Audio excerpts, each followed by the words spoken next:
एक गांव में एक व्यापारी रहता था जिसकी एक खूबसूरत बेटी थी। एक बार व्यापारी पर बहुत सारा कर्ज हो गया और कर्ज देने वाला व्यक्ति उसी गांव का एक लालची और चालाक आदमी था।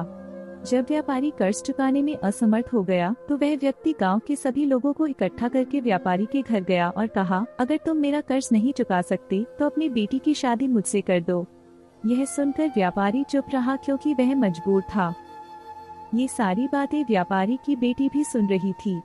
थोड़ी देर बाद वह आदमी गांव वालों और व्यापारी से बोला, ठीक है, मैं एक थैली में एक सफेद और एक काला पत्थर डालूंगा और तुम्हारी बेटी को उस थैली से एक पत्थर निकालना होगा। अगर उसने सफेद पत्थर निकाला तो मैं कर्ज माफ कर दूंगा और उससे शादी भी नहीं करूंगा। लेकिन अगर उसने काला पत्थर निकाला तो कर्ज माफ हो जाएगा, मगर उसे मुझसे शादी करनी पड़ेगी। व्यापारी की बेटी ने इस शर्त को मान लिया और गांव वाले भी तैयार हो गए।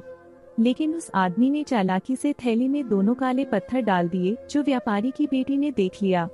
अब लड़की सोच में पड़ गई कि जो भी पत्थर निकालेगी वह काला ही होगा और उसे उस आदमी से शादी करनी पड़ेगी।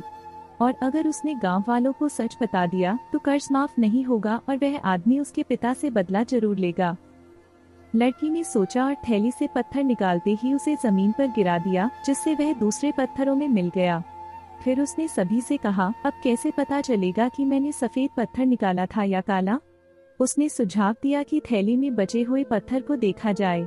अगर वह सफेद होता तो उसने काला पत्थर निकाला होता, और अगर वह काला होता तो उसने सफेद पत्थर निकाला होता। थैली में केवल काला पत्थर ही था, जिससे सबने मान लिया कि लड़की ने सफेद पत्थर निकाला था। इस प्रकार व्यापारी का कर्ज माफ हो गया और उसकी बेटी को उस आदमी से शादी भी नहीं करनी पड़ी।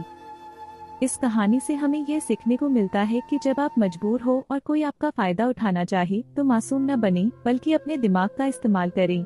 जितने मासूम बनने की कोशिश करेंगे, लोग उतना ज्यादा आपको धोखा देंगे। इसका मतलब यह नहीं कि आप दूसरों के प्रति कठोर हो जाएं, बल्कि आप समुद्र की तरह गहरे बने। खामोश लेकिन अपने दिमाग में ज्ञान की गहराई रखें। आपको ये कहानी कैसी लगी हमें कमेंट करके जरूर बताएं और आपकी प्यारी चैनल पारिवारिक स्टोरी को सब्सक्राइब अवश्य कीजिए। धन्यवाद।